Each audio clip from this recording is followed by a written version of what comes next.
Ladies and gentlemen, I want to welcome you to this jointly sponsored program with the Korea Economic Society and the Korea Economic Institute entitled, "Is the Korean Economy Resilient in the Face of Strong Global Headwind?" with Dr. Jack Lee from the IMF. I am pleased to work with the Korea Economic Society and share this platform with KES President Im Won-sung. Together, our two organizations have sponsored great programs together in the past years. Our last one being when we jointly hosted Governor Jung-soo Kim, the governor of Bank of Korea. In a few moments, I'm going to ask President Song, who will take the podium to introduce our distinguished speaker for today. But before I do, I wanted to say that we are looking forward to today's program, which I believe is both timely and important, as well as playing out as we speak. I think bad news about the global economy has now become so common that perhaps we're all a little numb to it. And even this afternoon, we're awaiting Fed Chairman Ben Bernanke's announcement of what the Federal Reserve will do to stimulate the U.S. economy. But amazingly, Korea has been able to successfully navigate this tumultuous economy since the financial crisis in 2008 and 2009 and maintained a positive growth. And as we all know, any growth is good growth these days in the world economy. Nevertheless, we know Korea is closely linked to the international economy, and the government's recent announcement for a second stimulus package, figures of slowing export growth, and downward trend of Korea's GDP growth numbers are signs that even Korea has a challenging future.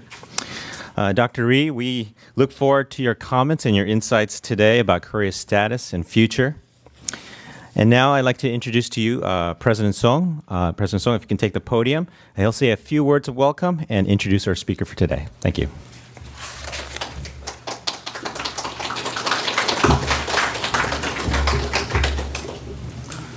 This is Im Won-sung, President of the Korea Economic Society. I think it's my pleasure to host this very important event with the help of the Korea Economic Institute. I really appreciate for KEI, especially Dr. Kim and Sarah Yoon, for arranging this meeting and for providing this nice venue and also very nice lunch. This event is, I think, is very timely and important for you to follow up the recent Korean economic development. I encountered many keywords like, growing income disparity, aging population, or increasing household debt, or volatility in the capital market flows, and North Korean risk, as you can see. So this event, I hope that Dr. Lee will provide you the very recent development because he is the first Korean economist in the IMF to join the Korean team since December 2011. He actually participated in the article formation several months ago to figure out what the Korea is doing in economics.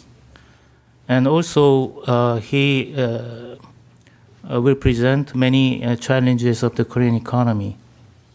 As you know very well, he started his career at the Bank of Korea about 20 years ago, and also he graduated from Cornell University with PhD degree in economics.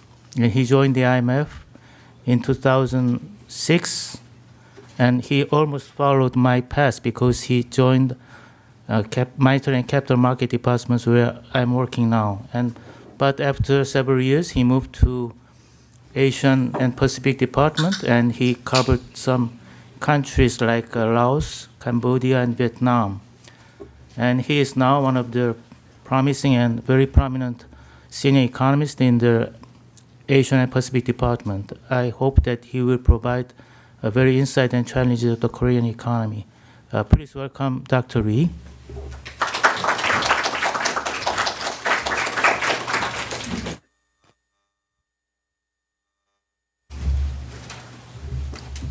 Okay, so I understand that I have 30 minutes.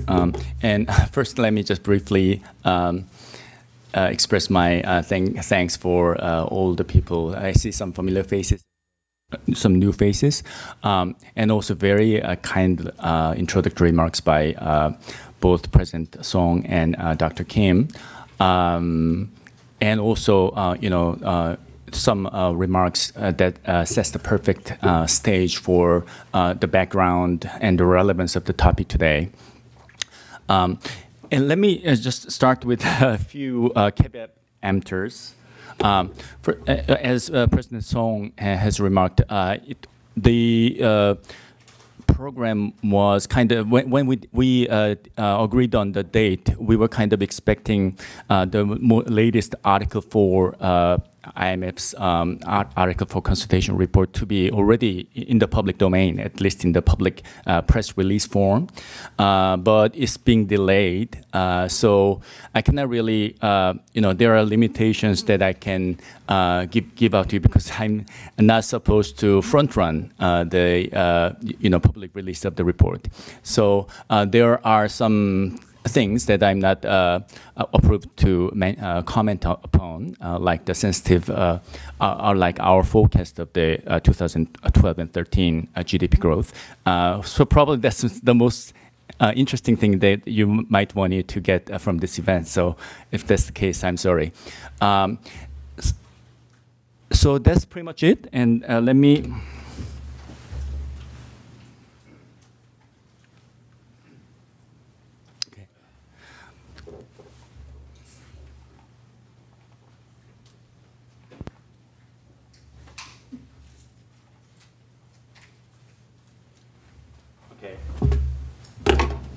So is the mic working? The title of today's presentation is Korean Economy Resilient in the Face of the Global, Strong Global Headwinds, as Dr. Kim has already introduced. So let me start with, so this is my outline. It's basically going to be like 4 points. Some outlook and risks, and we are going to talk a little bit about what might be the role for policies in this environment. And then we are going to dig deeper a little bit to see what we found identified as the potential risks to the health of the economy that on the surface looks quite fine. And then I'm going to conclude with sort of like bottom line.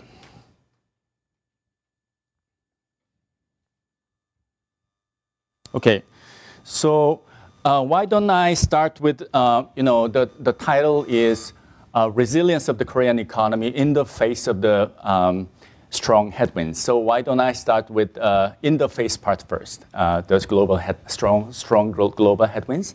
I believe that I don't need to remind you that we have lived through some precarious economic conditions that probably some of us may have, experienced in first time in the whole life. This is pretty. We have been living through this pretty grim economic environment for, I don't know, since quite a while. But then, as these graphs indicates, we have been, the decline from the peak that we have reached, right? There was a very big dip right after Lehman Brothers. And then since the dip was so big, there was a very easy mobilization of the political consensus to boost up the economy using very strong, like fiscal weapons, right? So everybody basically jumped in and tried to boost up the economy. That's where this strong bounce back took place from the depth of the crisis to the peak that we saw at around 2010, Q1 and Q2, right? And from then on, about 2 years, it has been, we have been living through this path of deep sliding down until now, right? Until the second quarter of 2012. So having lived through, this sinking, motion for the last 2 years or so, this leads people to wonder whether we are approaching the end of the tunnel, whether the rock bottom is near, and whether we are going to bounce back, right? So I think that's the question, most natural question that many people are asking today. So, but what this historical data, China, Europe, and US is kind of suggesting is that if you add up all these economies and weighted average that, and that's going to give us this line, which is the world aggregate average growth rate, calculated by my colleagues in the research department in the IMF. Even though China and EU are still sliding down in a quite stiff fashion, we see that the world GDP growth itself, the sliding down is kind of showing signs of kind of, tapering off, right? And this makes us wonder whether, this is really, we are going to be approaching the rock bottom, and since to Q3, Q4, and maybe 2003, we are going to see some kind of bottoming up. So I think that's the question we all would like to get some answer to, and probably Chairman Bernanke's speech this afternoon might give us some insights, add some more insights on top of that. Now, let me, in this next slide, let me try to link up this global context a little bit with the current situation that Koreans have been living through for the last couple of years. What really strikes me in my next graph is that this bluish line is the year-on-year growth rate of GDP for Korean economy. And the other line is the world economy. As you can see, until middle of this decade, to be exact, around last quarter of 2005, first quarter of 2006, you don't see very close movement between these two lines, right? And then after that, see how closely they're moving together. It's almost like a twin brothers. Right? Only thing is that Koreans seem to be digging deeper when the economy hits a shock, and it tends to bounce back more sharply than the world economy, right? But apart from that, they have moved very closely with each other. So obviously, as Dr. Kim has commented it when he was setting the stage, Korea is a very export-driven economy. A lot of interlinkages, both in the real terms and the financial terms, with a very open capital market. So obviously, the interconnectedness of the Korean economy to the rest of the world seems to be really, truly remarkable. In that sense, Korea is very distinguished from other dynamic economies, like, for example, India. It's almost entirely driven by the domestic demand. Not much of a financial interlinkage with the rest of the world. It's like a kingdom of its own. China, very large, very dynamic, but then so large, it has so large population and so large a domestic market that it doesn't really, is not, it has a cushion, a lot of fiscal buffer to cancel any kind of shocks that's coming from the outside of the world, but that's not the situation in Korea.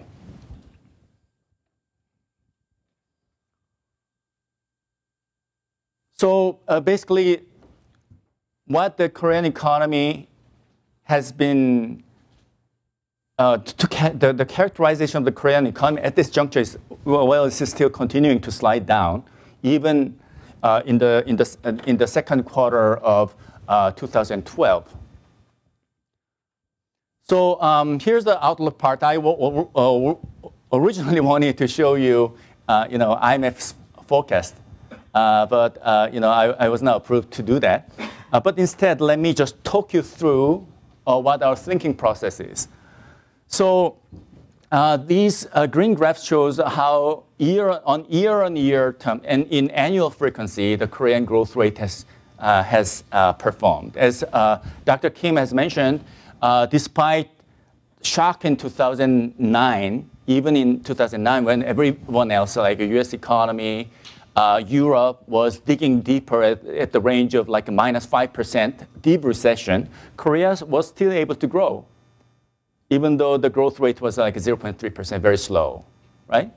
And then it bounced back humongously to 6.3%, and it has kind of stabilized to 3.6%, just more or less in line with Korea's potential growth rate.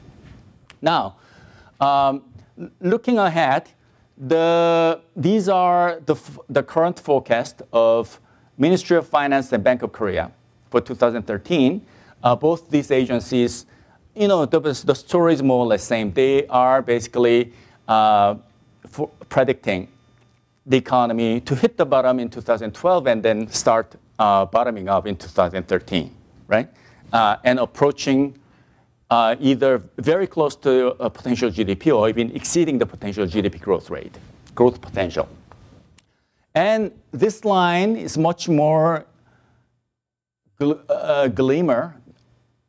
grimmer, is coming from the latest consensus forecast, which is like an average of the forecast of the market analysts out there, like JP Morgan, Goldman Sachs, that kind of people.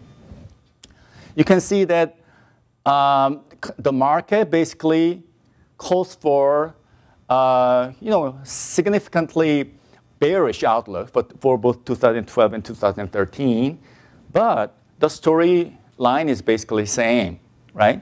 Like the officials, market also kind of foresees that the economy is going to hit the bottom in 2012 and start going up. So I think that's kind of the bottom line. And we are not deviating from this kind of consensus of other economists. At the conclusion of the 2012 Article 4, that is already 3 months ago. So that's already kind of outdated vintage. We, through the press statement, we said that we are foreseeing 3.25% growth for this year, and 4% for the next year. So that was where we were 3 months ago. I cannot precisely give you where we are as of this moment, or in the published version of the state report, but since June, a lot of things happened, right? In the Korean specific context, the most disappointing development was the release of Q2 GDP, which is really very, very disappointing.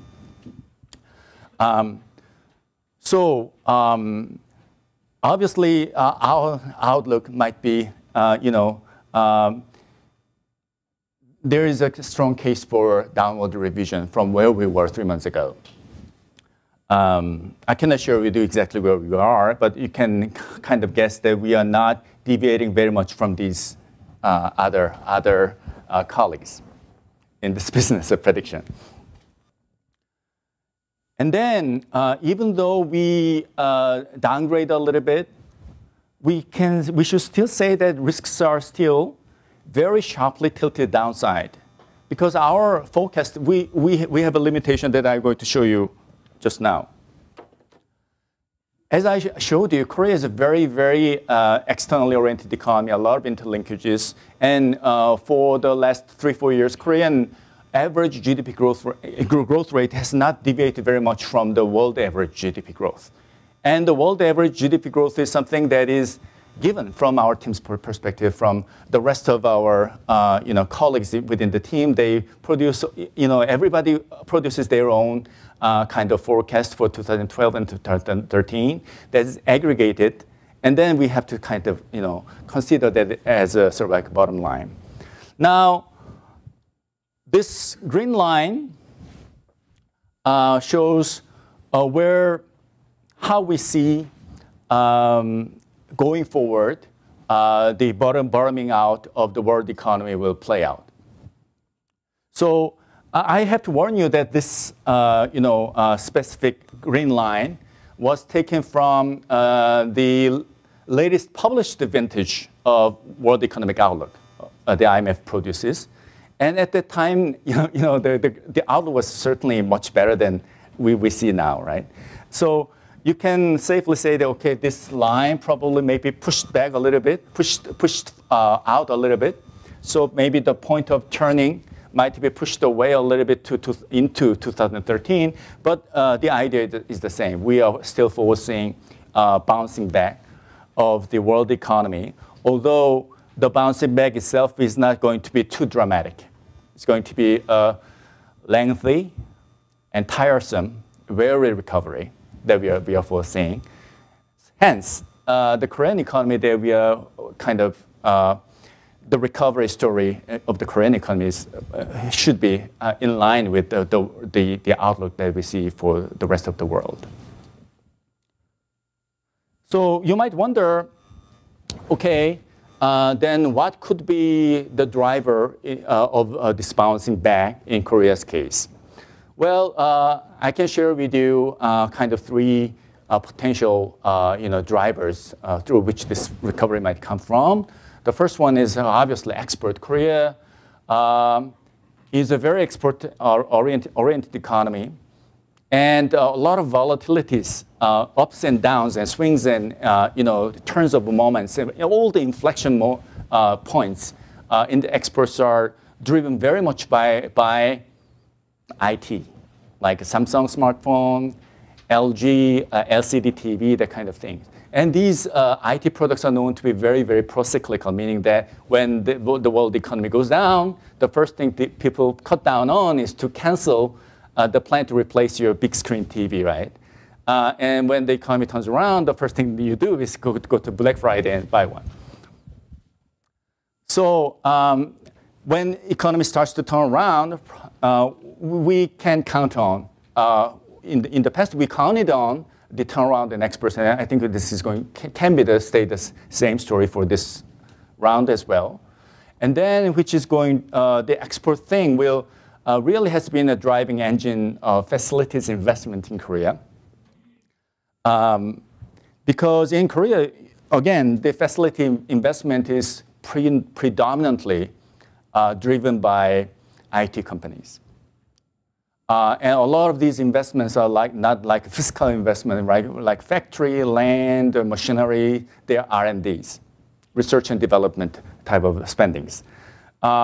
So fixed investment can quickly, just follow through, can be quickly implemented when the market turns around.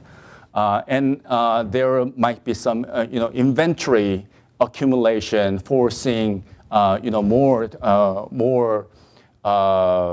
expansion in the external growth as well. So probably I have to speed up a little bit. Already I have spent quite a bit of time. Okay, so let me expedite, just quickly expedite a little bit in walking through the slides. So the remaining question is whether a more high frequency recent data release, especially in the Q3, that the current quarter, is kind of supporting this bouncing back story. Well, the answer is kind of mixed. We have been seeing a lot of disappointing data release in the latest several weeks, especially export data. It has been dipping down almost -8%, -9% in July, and -6% in August. So that was disappointing, and we also saw this green bar, industrial production, has been negative in July, the latest number. But then we see some bouncing back in both consumption gauged in terms of retail sales volume, as well as capex, capital investment. So the signs are kind of mixed. Okay, so what do we do?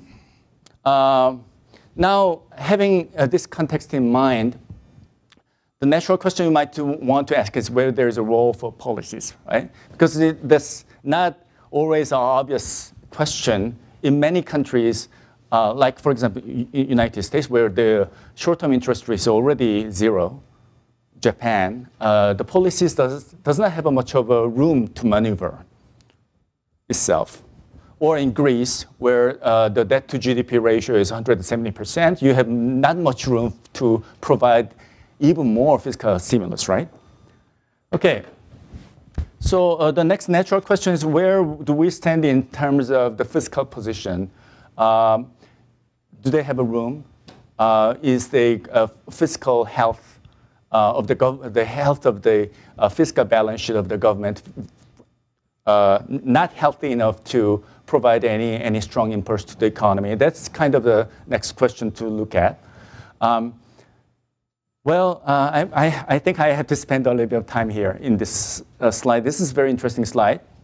This basically shows the government's fiscal balance, meaning its annual revenue subtracted by annual expenditure. So basically shows whether government is in deficit or a surplus position in its operation, right?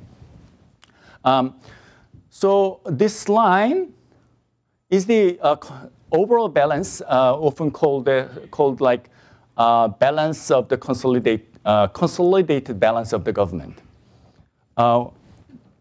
So why consolidation? Because this is not only the government, but also includes the balance of the government managed fund, including national pension system, national healthcare system, and all sorts of other things, right? Government managed funds are all included there. So if you look at this line, this is remarkable. Except for 2009, a slight dip of minus 1.5% of GDP, so always surplus, right? But then it's kind of not really relevant to evaluate the fiscal health of the Korean economy, because it's a combination of two. Combination of this red line and the yellow line. The red line is basically the position, the annual position of Korea's social security system, like a US social security system plus kind of state-run universal health care, sort of like a Medicare but applied to everyone regardless of age. So as you see, this position is always surplus, and there is very little response to economic business cycle, right? It's always positive because structurally, Korea's pension system and Korea's whole entitlement system is still in a very early, young stage. It has been introduced only in 1980s or something, so still pretty young. There are still people who have entered this system when they were like 30 years old and have not retired. And also Korea's demographic dynamics is currently like a pyramid shape where baby boomers are basically working very actively. And then number of the baby boomers just outnumber very disproportionately the number of retirees, pensioners, right? So the pension dynamic is right now very, very healthy. It's in asset accumulation stage. That's why we are making savings every year. But then this is not eventually going to go down to zero and start digging in the negative territory within several decades because demographic dynamic, baby boomers are retiring, basically. Okay, so that's why the Korean government basically focuses on a balance excluding this structural element, which is true operating balance of the government. And as you see, in 2009, there was a huge fiscal injection, right? About 3% of GDP, more, larger deficit than the usual years. And then, and then on, it just went back to about minus 1%, and it stays there. So in 2012, when the budget came out, the idea was that to basically not to withdraw further fiscal impulse from the economy or inject further impulse to the economy, staying broadly neutral. That was the idea. And then how do you deal with the risks to growth with this neutral stance? That was the Korean government envisaged to basically front load the budget in the first half. That was the key framework the government wanted to play in 2012. But the economy obviously went down quite a bit. And then there came 2 additional fiscal packages. I'm going to just briefly show you the package 1, June 28. That was 8.5 trillion won. You might not have any idea what 8.5 trillion won means. The GDP size of the GDP is about 1,200 trillion won, so it's pretty small. 8.5 would be like 0.6, 0.7% GDP. And then additional package came out just a couple of days ago, 4.6 plus 1.3. 4.6 for this year, and 1.3 next year. So additional package was there. So there were some packages. Quick comment on this package is that they did this package without pulling the supplementary budget cut. They didn't do supplementary budget. So they just maintained the fiscal stance that was originally envisaged, like minus 1% of GDP, overall government imbalance. And then where does the money come from? The government mobilized a little bit of spending from the government-managed fund. And there was a lot of front-loading operation that didn't, just reprofiling of the spending over the year and doesn't really affect the entire year balance. And then the government also had the room to maneuver state-owned SOEs, like utilities, state-owned companies, and ask them to front-load their investment plan a little bit. Okay, so now that the question is whether they can do more. Well, obviously, Korea is not Greece.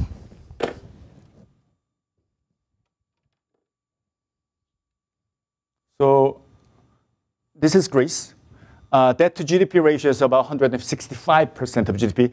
Look at how dramatically everybody is, kind of going up like crazy since the break of this depression. Where does Korea stand? Korea is this blue line, 34% of GDP, right? So obviously, compared with 2000, when the debt to GDP ratio of Korea was less than 20%, right? More or less same with China. 15% more now than 10 years ago. But then if you compare Korea with, say, Germany before the crisis, even before the crisis, Germany, which is known for its persistent seek of fiscal prudence, had allowed their debt to GDP ratio to go up to 65% of GDP. So there seems to be a lot of room. Yeah, so that's the way we see it as well. So Korea has a room.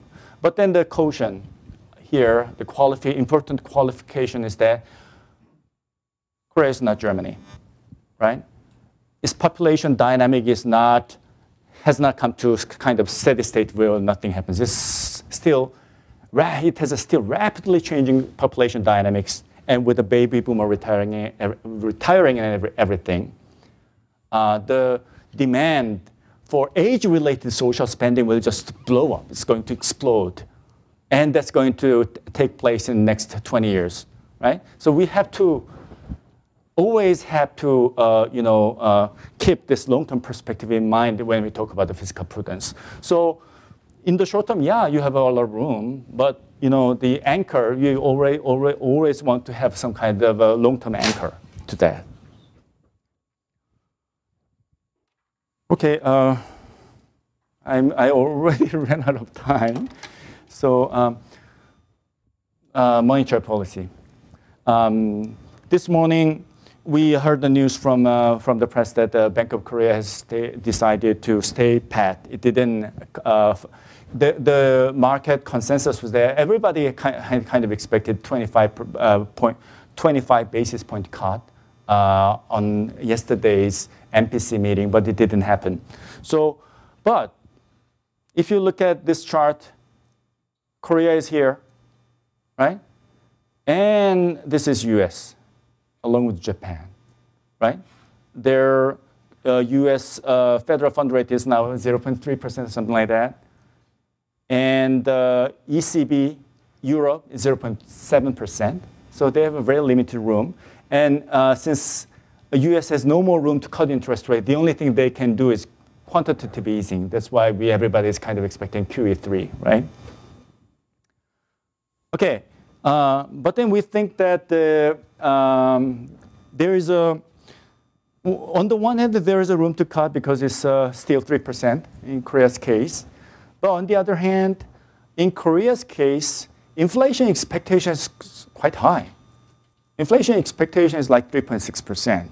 So real policy rate in terms of after adjusting for inflation, how much, how many cents do you get out of a $1 that you have rented? It's in negative terms. Okay, so we ran out of time. So I don't really have time to discuss external vulnerability. But let me just tell you that two most important sources of external vulnerability traditionally has been very volatile capital flows, which can just quickly run away from the country when crisis hits, like they did in 2008 Q4. About 35 billion US dollars. There's about more than 10% of, about 15% of the gross international reserves at the time. So that's a risk. And then Korea the banking system has built up huge amount of short-term debt in the run-up to the Lehman crisis, rising from in total, foreign bank and domestic bank together, about 55 to $160 billion between 2005 and 2008. Now that has gone down quite a bit. So that's essentially the point. So this is a little bit complex. So the only thing that I wanted to mention in this slide is that kind of a lot buildup in the short-term debt was basically the reason behind Korea's financial market's high volatility, especially the market for Korean won, right? Because short-term debt means that you already have a rollover risk. If somebody, someone who loans out the money to you somehow closes the door, then you have to pay back, and then it means that you will either have to sell your Korean won denominated assets to the market to pay to meet the liquidity demand that arises from there. So, but as you see, this is a credit CDS spread for Kookmin Bank. That they are large banks in Korea. I always like to compare these banks with ANZ Bank in Australia because they are pretty similar, right? During the Lehman crisis, the spread, the kind of insurance premium that you pay against the risk that these banks default was about 600 basis points for Korean banks and both A and Z, right? Nowadays, despite the sharp rise in global risks aversion captured by an index called VIX, both in Q3 of last year and right after the first Greek election, right, about the same, you see the response of the Korean banking system to the latest shock, which is the Greek election, was very minuscule, right? Whereas ANZ basically went back to 400 basis points. So it looks like the Korean banks are faring this cycle much better than they did. And there was a reason why a lot of structural and cyclical factors, added and helped. But also government played a role by introducing so-called macroprudential measures. And then the other key risk factor that we discussed with the government is household debt. It's a risk.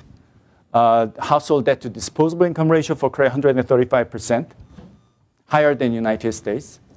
But then the authorities have a plan. And the plan basically anchors around 2 points. One is strengthening the regulation of the non-bank financial intermediaries that are lending out money to relatively vulnerable households. And then also they're going to strengthen the structure of the mortgage loans, which is, in Korea's case, mostly floating rates or interest rate only, which is high risk. So, this is my bottom line. So to answer the question that was raised, is the Korean economy resilient? The answer might be a cautious yes, because growth outlook is relatively favorable, inflation is stabilizing, and then external vulnerability is diminishing. And then there's a policy space, a lot of policy space there, with two important qualifications. The first one is that, but Korea is a very highly interconnected economy. It's not India, right? And it can't be just left untouched by what is happening in the rest of the economy. If the global headwinds becomes a tsunami, it's going to be hit. But there's a role that policies can play, and there's a room for them to do that actively. So with that, I'd like to conclude my presentation. Thanks very much.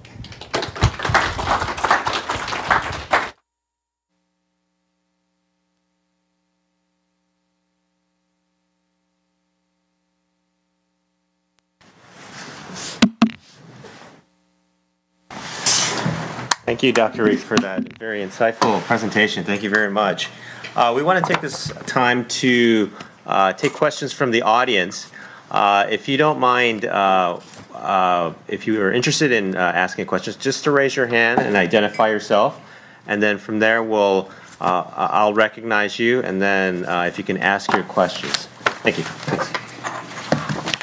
My name is Jookyung Park. My name is Jookyung Park.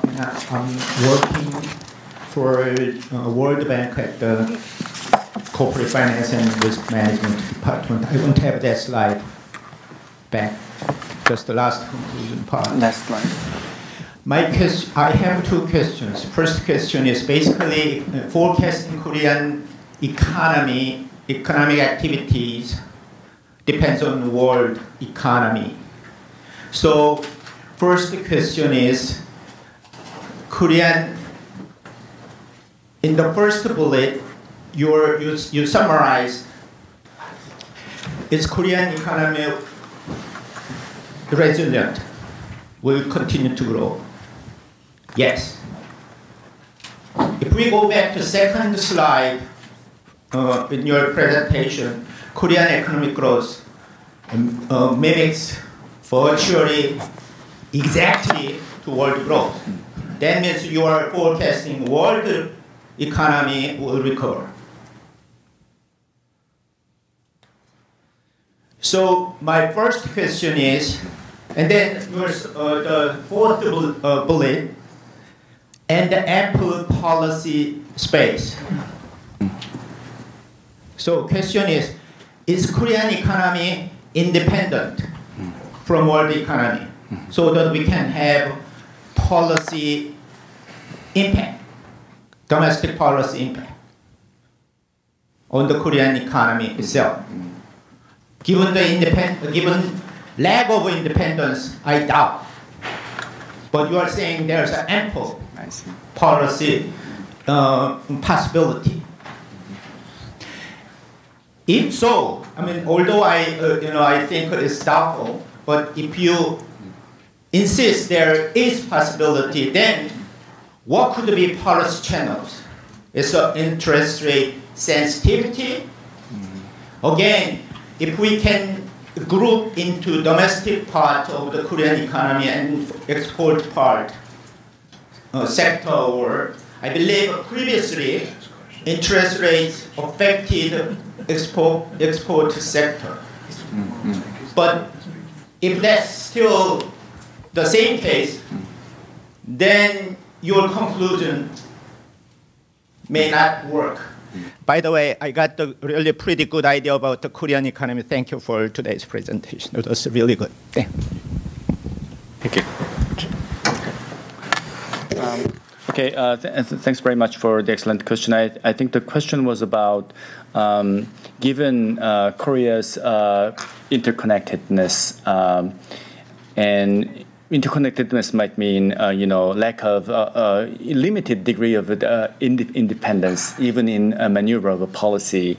I think the question was whether this is going to compromise, Korea's policy space that appears to be there. So I think that's a risk, especially in the monetary policy side. Because open economy like Korea cannot really maneuver independent monetary policy. Fed does QE3 and the interest rate is 0, Korea 3%.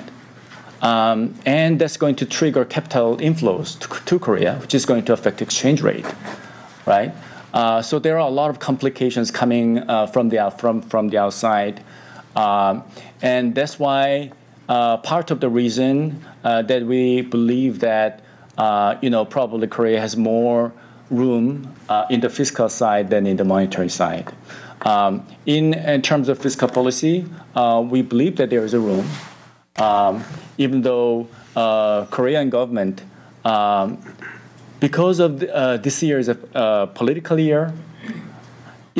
For people who don't know about the Korean political system, Korean presidency is a one-term presidency, and then it takes place. The election takes place every 5 years, and parliamentary election is every 4 years. So the year that both elections coincide is like once every 20 years, and this happens to be the year, right? And there's a fairly close competition between the ruling party and the opposition party in terms of who is going to win the election, the presidential election. And all this background gives you a lot of pressure for spending in terms of from those who manage fiscal, right? And Korean government is very keen on resisting those pressures. So that's a kind of constraint. And also there's institutional constraint as well. Because Korea has a very, very transparent fiscal management scheme, as well as quite robust laws governing the rules for fiscal management. For them to implement a supplementary budget, that first of all needs a parliamentary approval, which took place in 2009. But then you also meet, several criteria that is stipulated by the law, right? 1, natural disaster. 2, some kind of a very, very deep recession that results in mass unemployment. And 3rd, war, that kind of thing. So unless something very dramatic happens, the law itself does, kind of gives you a lot of institutional constraint. So yeah, in terms of fiscal policy, as you said, a lot of our forecast is tied to the our global scenario, which is kind of benign. And as I said, the global headwinds can turn into a full-scale hurricane, right? And we may see really, bad scenarios coming in from the Europe, from China, whatever, right? In that case, in 2009, the government pulled the strong weapon, supplementary budget, and we believe that they can do that again. In 2009, the BOK lower the interest rate very dramatically, very proactively, from like about 5% to like 1%, something like that, we believe that they can do that again. I think sorry for being. Let me have just one more question for everybody's benefit. You know, I think right after Lehman crisis, Korea, you know, spent extra less than 1% through fiscal policy. You said 0.8%. So with 100% multiplier, even it will have only 0.8% impact. Even largest fiscal policy after the crisis, I believe. Different from US case, which spent several hundred out of 10 billion, which is 7%. Quite different. Thanks for everybody's benefit. Sorry for taking time. Can we get the clicker, please? Okay, can I? Yeah, you can. Let me just, we can talk bilaterally after the sting in more detail, but we can go back to the slide. And I already showed you the government, basically balance deficit in 2009. That was minus 4% of GDP, right? As opposed to 2008, when it was minus 1% of GDP. So, the amount of additional impulse on top of the previous year was already 3% of GDP, which is substantial. Okay, let's go ahead, please. Let's take two questions. Here. It's okay, I don't need a microphone. Oh, it's live streamed. Oh, is it? Okay. Hi, my name is David Zeglin. I'm from the Committee for Human Rights in North Korea. And I wanted to ask you a very speculative political economy question. And you're an economist, so I'm guessing that you're probably good at speculation. I wanted to ask you, you're talking about global headwinds, and I wanted to bring up maybe regional headwinds, specifically North Korea.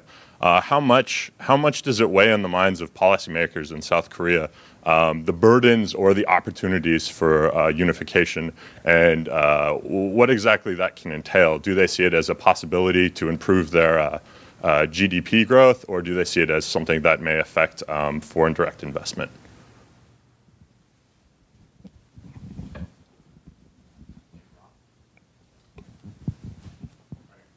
Come in, right here. Thanks very much, Dr. Bree. Rob Warren from DICOR. I was struck by your comment that the growth potential of South Korea today is 3.6%. How did you derive that number, and how does that make the expectations of the Korean people, who always like to see a high growth rate, and also the unemployment? Dr. Ree? I think it's on. Okay. Yeah, thanks very much for the question. Let me first respond to the question on potential growth. Actually, it's not straightforward to estimate exactly what the growth potential growth is, because simple growth accounting needs estimation of capital stock as well as labor. Labor we can kind of measure, but the capital stock in Korean data, I think most of the researchers are still using extrapolation of 2001 data put together by a professor in Korea. So it's not easy. But our understanding is that instead of actually doing economically meaningful approach, people generally try to capture some kind of trend line using some kind of filtering. And that's what we do as well. There are several filtering skills that one can use. But one advantage of working in an advanced country like Korea is we don't really need to invent our own numbers, because there are hundreds of researchers in Korea that are doing exactly, they make their living out of that, right? So we can just talk to them, and we can kind of build on what Bank of Korea, what the government believes is the right number. Right now, the government and Bank of Korea believes that the potential GDP growth rate is in the range, because depending on which method you use, it's going to give you different estimates and range between 3.5 to 4%. It is our view that going forward, simply the population dynamic itself, the population itself is not going to decline anytime soon. But the population between 15 and 64, people who can actually work, is going to start to decline from 2016, according to United Nations and OECD. So that in itself have a significant implication for potential GDP growth rate. And living with a 4% of GDP growth, as you said, might be a kind of a shock for people to adjust when, people like myself, I'm almost 50, but when I first started working in the Bank of Korea, our the concept of potential GDP close to 10%. So that has been but we have to live with it, and we kind of have to accept the fact that as we grow mature and richer, now that means that the potential to grow will, just like a person in the life cycle, when you become 50, 60, potential to grow can kind of gets adjusted. Unemployment is currently at 3.1%, so very low. The problem is not so much of unemployment rate itself, but the quality of the job. Right now is a lot of job is coming from kind of temporary positions, fixed-term workers, people who are working for some kind of outsourcing company, people hiring like drivers, security guards, not as a regular worker, but just outsourced, just like we do in the United States. So that's the problem. And the North Korean speculation, I'm not sure I can share anything much on that point, because we didn't really discuss much with the government on what their perspective is. But surprisingly, when we did our staff visit in January, that was the time when Kim Jong-il has just passed away. And there was a lot of, anxiety and tension speculations out there, right? But then the government officials are surprisingly calm. We hope that calmness has a good grounds, because nowadays, South Koreans have a very good source of human intelligence from which they collect information about North Korea, including refugees, right? But not only their assessment of the political situation and stability of the political transition, but also we believe that Korean government has a pretty reliable contingency plan, including in terms of the potential, fiscal costs involved in reunification, and also. Like Myanmar, look at Myanmar. What did they first do? They first approached the World Bank and IMF, right? And then after Myanmar becoming sort of like heading for a path of normalization with the rest of the world, then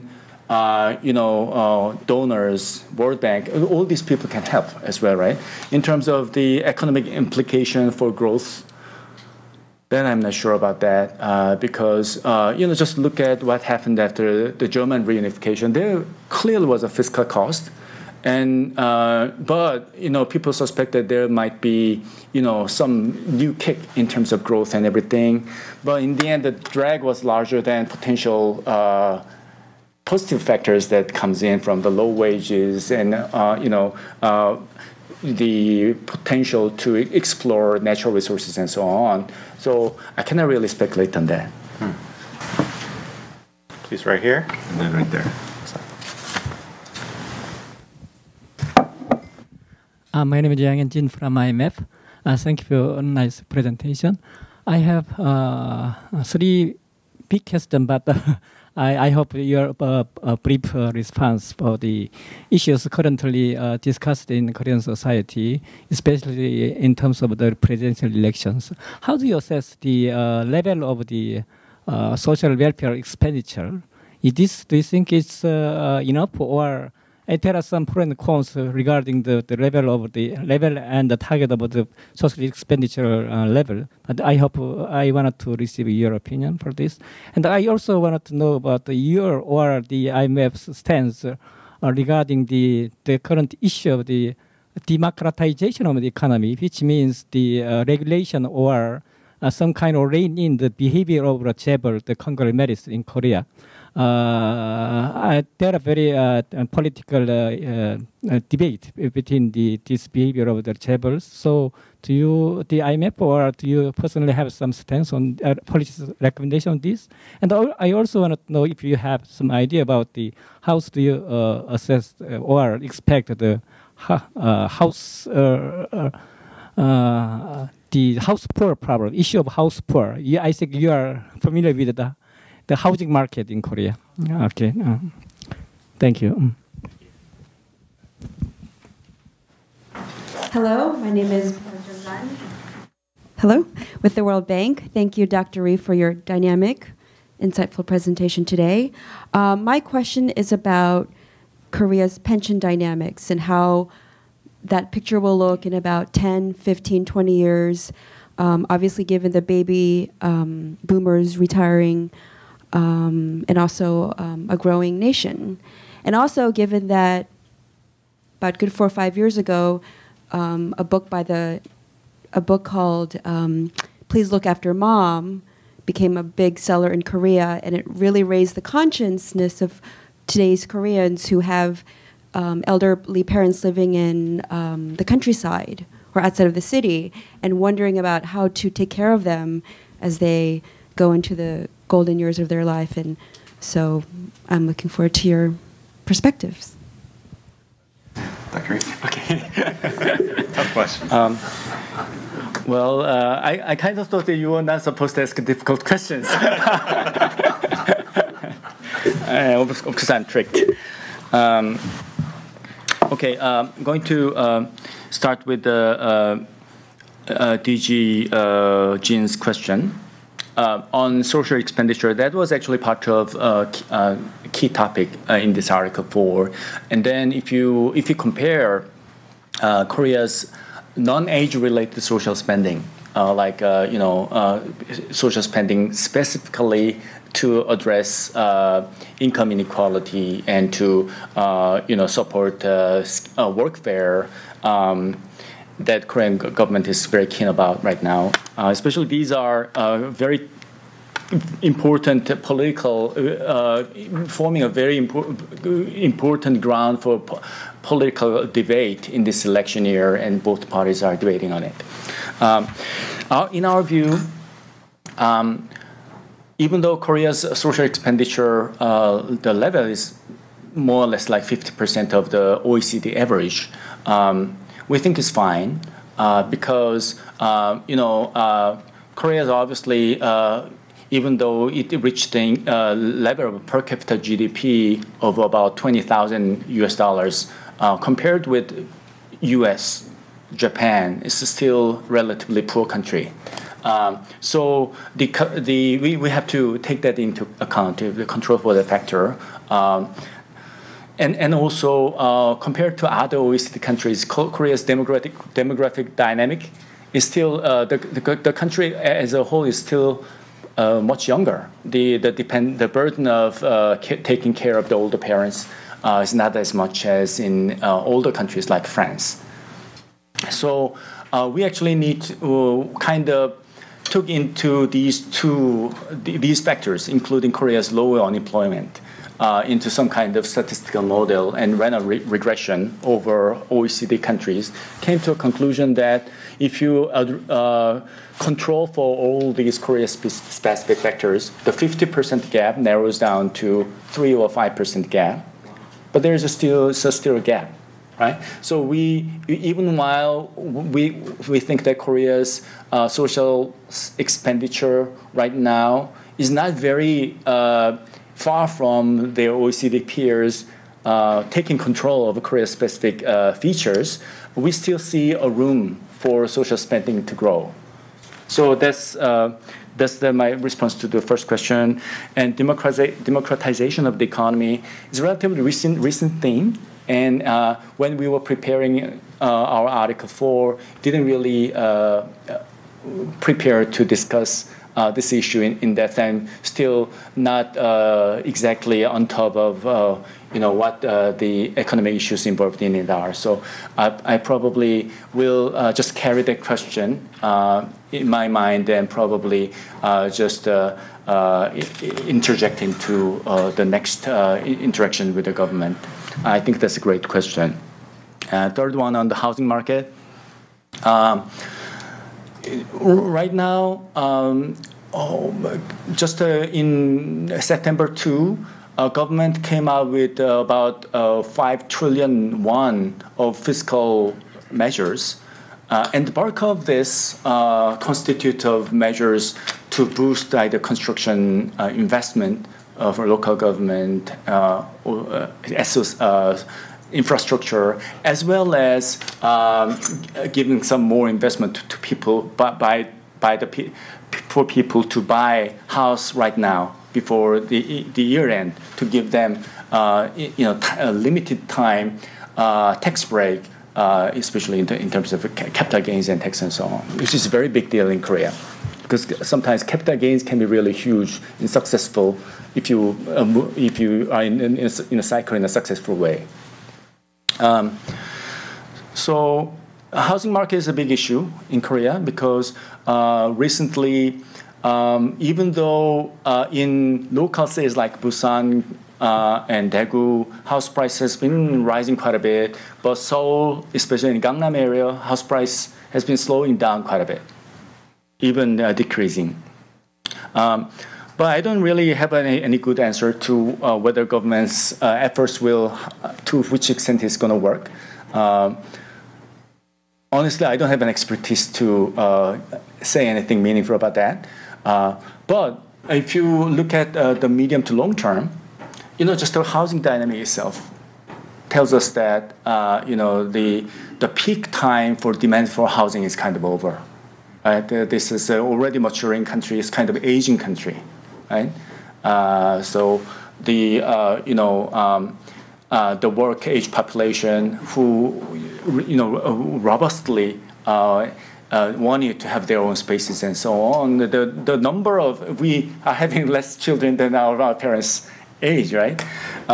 So for me, the long-term prospect for Korean housing market seem to be kind of stabilizing. We don't we don't seem to be heading for resumption of our in a way hard-coded memory of housing prices doubling and even quadrupling over years. I don't think it's going to come back. That's a personal view. On pension dynamics, you're right. The retiring of the first stage is a demographic element, and the second one is that the current contribution that you have to they take out from your annual wage is like 10% of every month of your salary, and then the substitution rate that you get after retirement out of the 10%, even though this is average, like in the U.S. Corporate pension fund, this is usually benchmark is the peak wage of the life cycle, right? And in Korea's case, the basis is like average wage that you earn over the entire life, right? So the basis is much lower, but the substitution rate is like 45%, which is low. So that's why National Pension Fund is not really a pension in the American sense. It's just Social Security. The government provides the Social Security. But then, even taking into account this low substitution, contribution is too low. And there was a reason why the government started with such a low contribution rate, because Koreans are not accustomed to the culture where Uncle Sam comes in and collects big bucks. They don't like that, right? They're very independent people. They have always thought that they can take care of themselves when they retire, and that's changing. That's what the implicit retirement plan for many elderly people, my parents' age, when they were my age, probably might have been children like myself. But then, guys like me in their 50s, almost all of them have no intention to take care of their parents financially, just like a U.S. So they think that, why didn't you do something when you were able to do? Or doesn't the government do something? Well, why didn't you push the government to do something for you? So that's a big gap, as you said. So, unfortunately, we have more questions and little time. So let's just take right here, right there, and then. Richard Shin with Economists Incorporated, and also the Vice President of KES. Thank you very much for this presentation. It's very informative. I have a few very short questions. One, you showed the consensus in the Bank of Korea and other projections, but you haven't really looked at the past projections or predictions versus actual, and so it wasn't clear to me how much these projections actually made sense. That's the first point. Second point is that you mentioned the growth in world growth versus Korea, but obviously Korea has really strong ties with China and the United States, and it looked like the world growth was, China was falling much faster, Japan was falling faster, but mitigated by growth in the United States. And so the question is, in this situation, will we have winners and losers in Korea in terms, even though our Korean growth rate may be tied to the world? So have you looked at that particularly? And then the third question, which is final, is that QE3 was just announced, and there was $40 billion of mortgage-backed securities that's going to be purchased on a monthly basis with no debt, no time limit. So, going back to your headwind, strong headwind, is it going to make this headwind much weaker as a result of this QE3? Was announced. Yes. Okay. Just now. I got it. There was a question back there. Right there.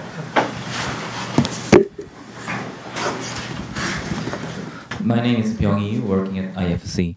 I have two questions.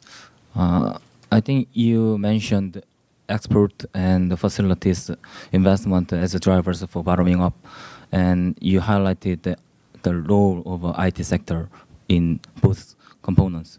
But I think the resilience of Korean economy comes at least partly from the diversity, especially in export.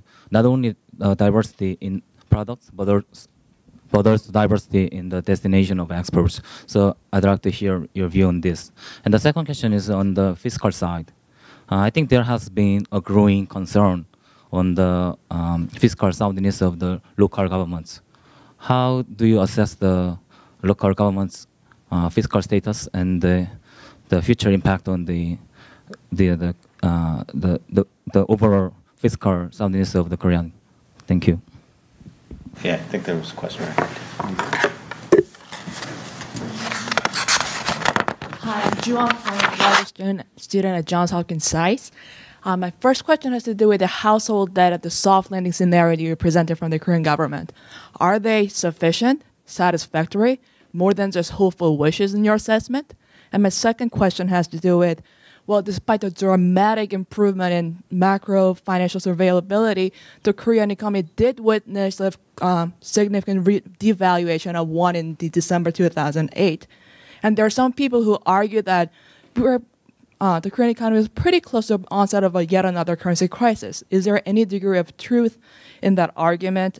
And is the Korean public sector fundamentally better prepared to address those kind of challenges? Thanks. I think there was one final question. Yep, back there. Good afternoon, I'm Helen Cho. I work for U.S. Agency for International Development. My question is very much related to the gentleman's question about diversifying the export sectors, and especially as developing economies become a larger part of the export market for Korea, what kind of policies the Korean government encouraging, if any, to make that push for the export sector? Great. A lot of rich set of questions. Yeah, rich set of questions. Yes. I need to wrap up in 5 minutes. Yeah. So let me just try to run through each questions very quickly. On the question of past versus actual in consensus, Ministry of Finance, and so on. Simply say the track record of past versus actual is always poor, especially in turbulent times, right? In relatively stable times, just follows the past cycle dynamics. And even the IMF has a very poor, so that's why people never go back to post-mortem and talk about what we projected before.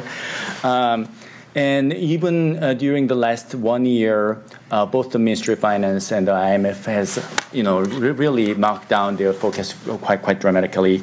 So I think in terms of forecast, the only meaningful forecast that has some, precision is a very near-term forecast.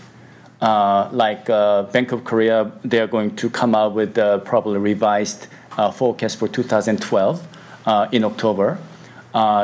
That's going to be remarkably precise because by the time they will already know what the Q3 GDP. So if you already know 3/4 of the whole year, then it's kind of easy to extrapolate to.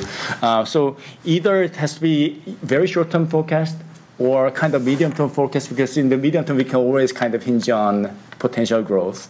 But what's going to happen to 2013 is kind of more of a story than actual science.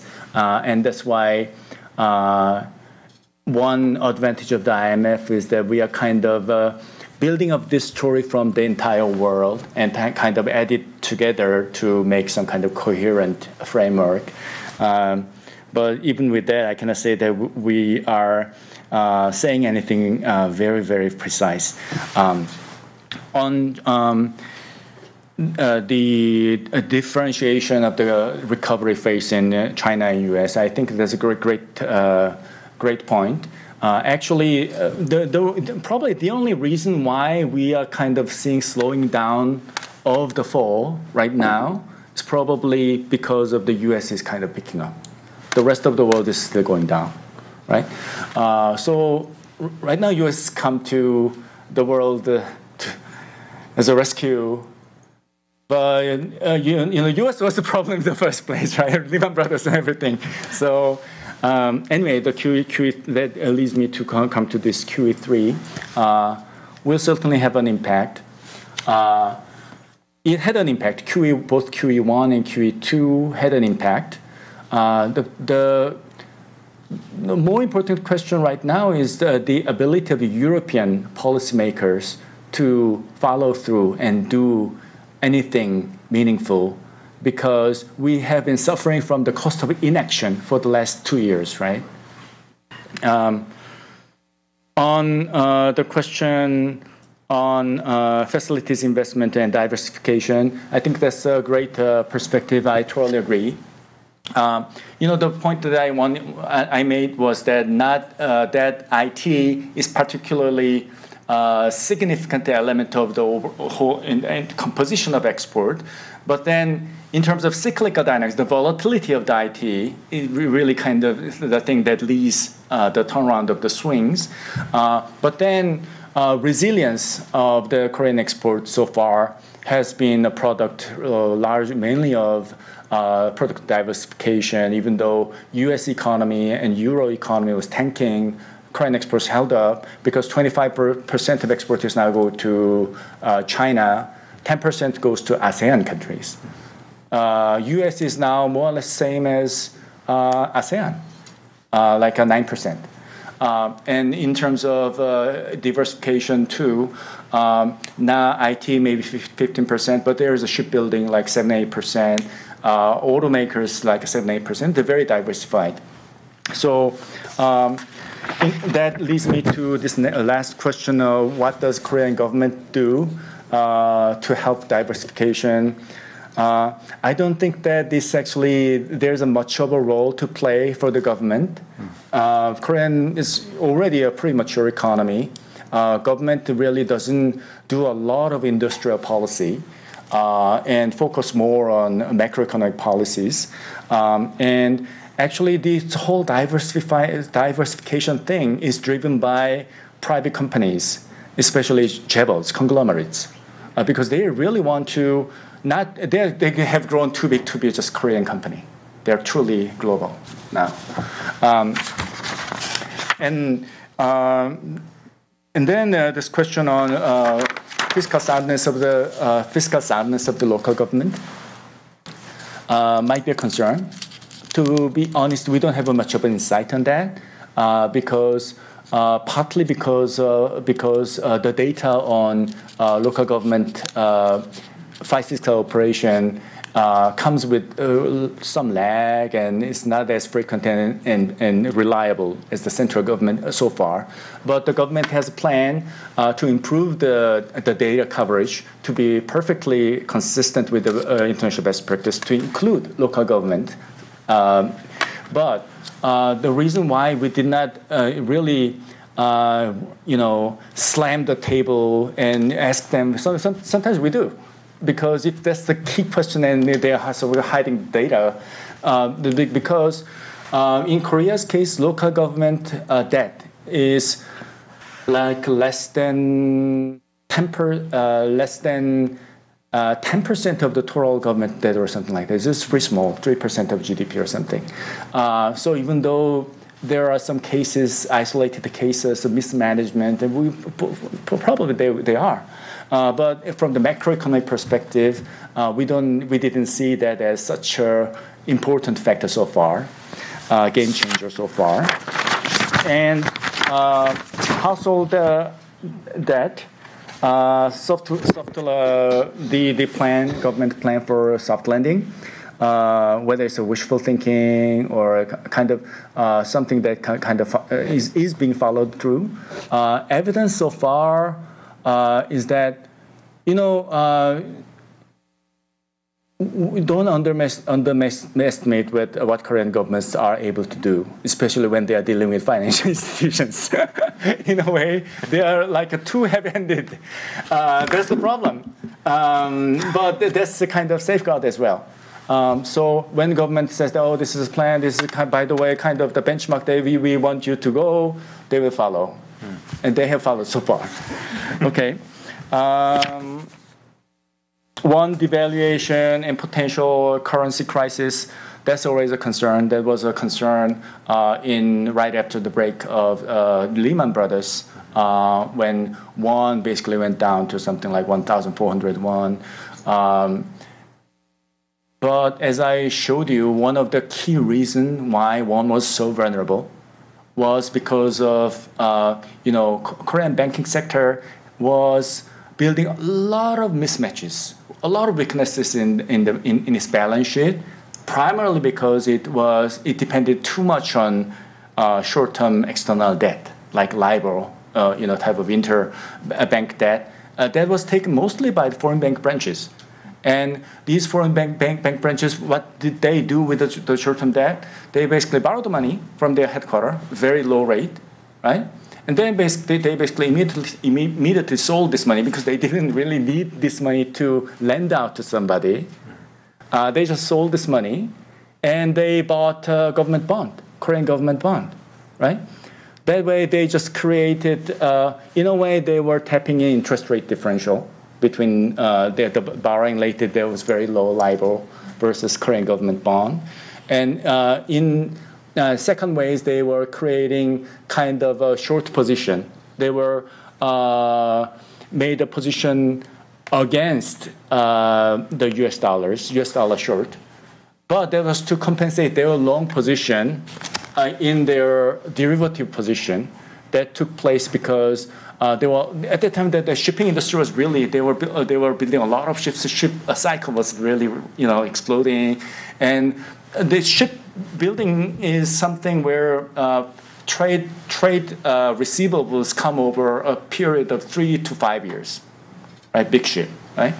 And then everybody was kind of expecting Korea want to appreciate, so shipbuilders wanted to forward sell their ship receivables they're going to receive in several years down the road, right? And foreign bank branches did that. So in that way, they kind of took over long exposure to the dollar. They were in a position where they're going to see some losses if indeed Korean won appreciates. So to offset that, they created a short position. So that was kind of business, that brewed this huge vulnerability in the banking sector right before Lehman.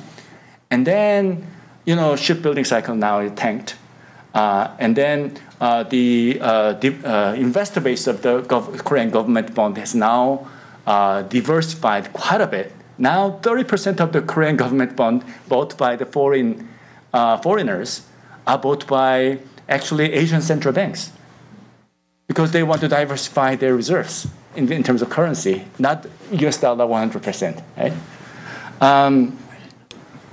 And then the other factor was the Korean government has been, again, came to the rescue. They put together a lot of regulations.